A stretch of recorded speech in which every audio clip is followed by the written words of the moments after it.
আসসালামু আলাইকুম। 40 ইঞ্চি বডির কিভাবে আমি কামিজ কাটিং করি আজ তার বিস্তারিত বিবরণ দেওয়ার চেষ্টা করব। কাপড়টার এক সাইড থেকে আমি 4 ভাঁজে ভাঁজ করে নিয়েছি। যতটুকু কাপড় লাগবে ততটুকুই এক সাইড থেকে আমি নিয়েছি, বাকিটা হাতার জন্য আমি রেখেছি। কাপড়ের ছাপা বা ডিজাইন ওপরে না নিচে বা অন্য সাইড দিকে কোন দিকে থাকবে সেটা দেখে নিয়েই আমাদের কাটিংটা করতে হবে। নিচের ঘের যতটা রাখবেন ততটাই চওড়াকারে করে এভাবে ভাঁজ দিয়ে কাপড়টা নিতে হবে।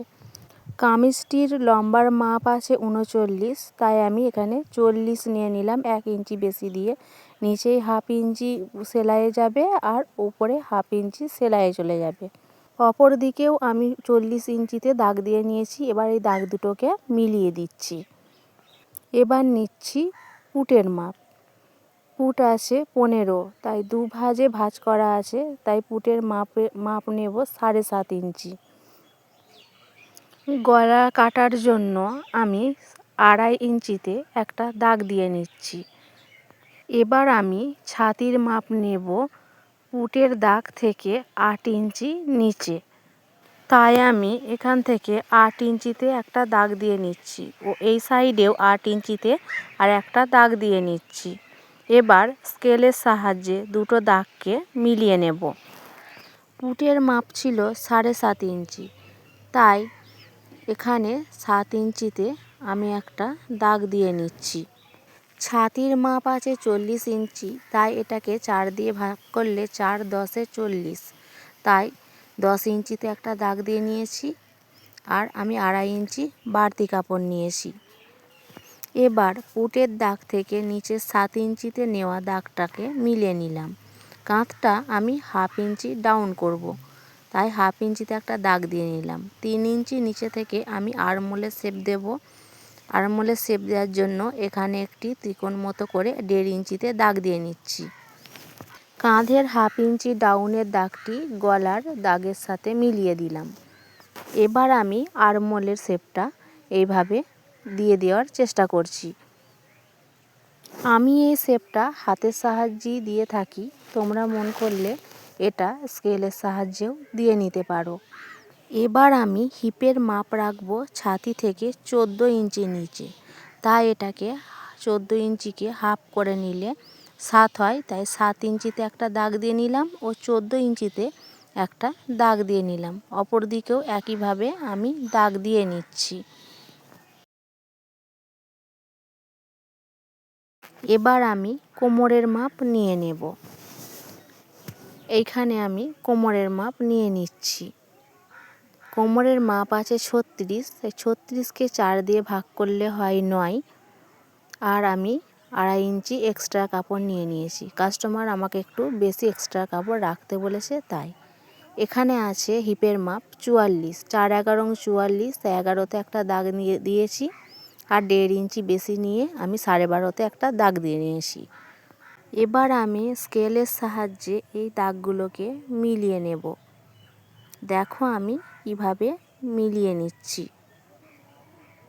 হিপের যা মাপ আছে কাস্টমার নিচের ঘেরও তাই একই রাখতে বলেছে, তাই আমি হিপের যা মাপ আছে নিচের দিকের ঘেরেও আমি একই মাপ নিয়ে নিচ্ছি।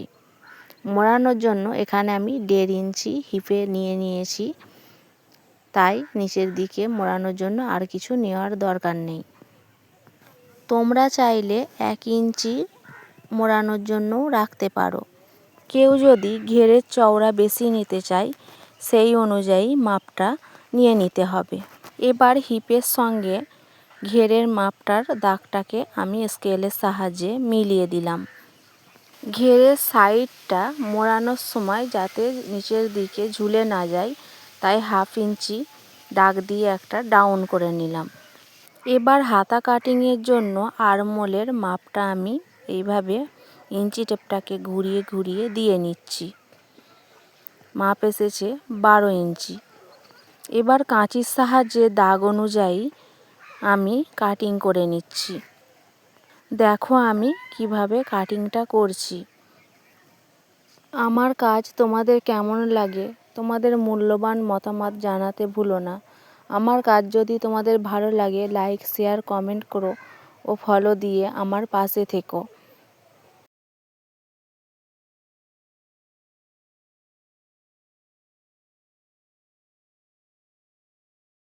এই জায়গাগুলোতে আমি কাটিং করে একটু করে চিহ্নিত করে নিচ্ছি, যাতে পরে আর আমাকে মাপ করতে না হয়।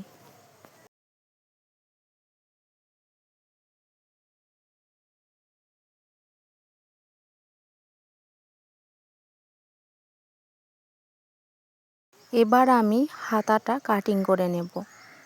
হাতা কাটিংয়ের জন্য আমি কাপড়টাকে দুভাজে ভাঁজ করে নিচ্ছি। বন্ধ সাইডটা আমি আমার দিকে রেখেছি।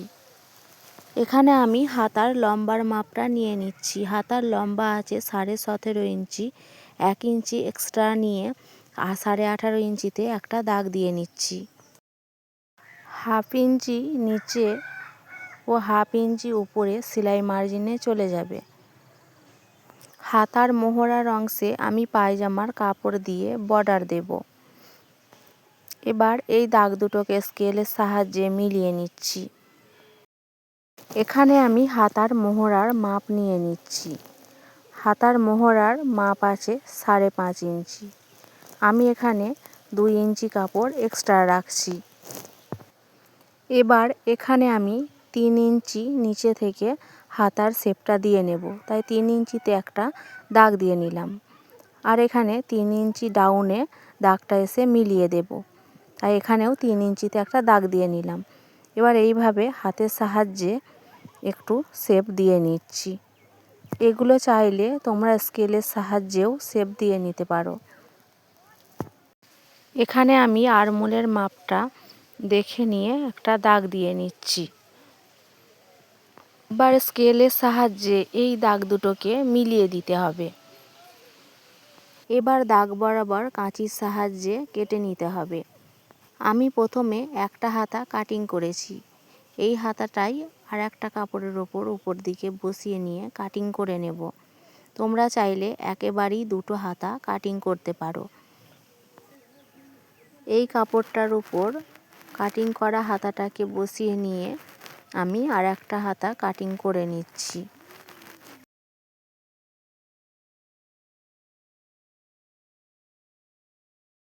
আমাদের এবার দুটো হাতায় কাটিং করা হয়ে গেছে। মাঝের অংশটাকে আমি কাট দিয়ে চিহ্নিত করে নিলাম। কাটিংটা কেমন হয়েছে তোমাদের মূল্যবান মতামত জানাতে ভুলবে না বন্ধুরা। এতক্ষণ আমার সঙ্গে থাকার জন্য অনেক অনেক ধন্যবাদ। ভালো থেকো সবাই।